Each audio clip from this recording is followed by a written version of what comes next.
Flash flood emergency for areas south of Osterdock. The National Weather Service in La Crosse has extended the flash flood warning for southeastern Clayton County and northeastern Iowa until 4:15 a.m. At 11:33 p.m., local law enforcement reported heavy rain across the warned area. Up to 6 inches of rain have fallen.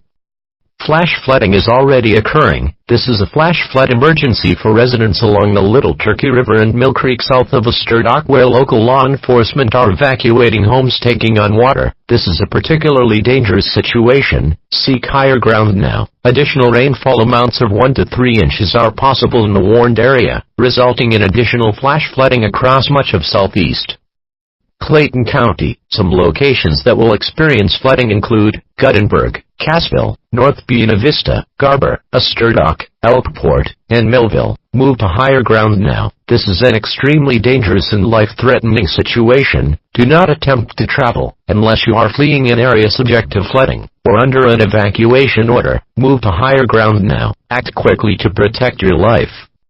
Be especially cautious at night, when it is harder to recognize the dangers of flooding.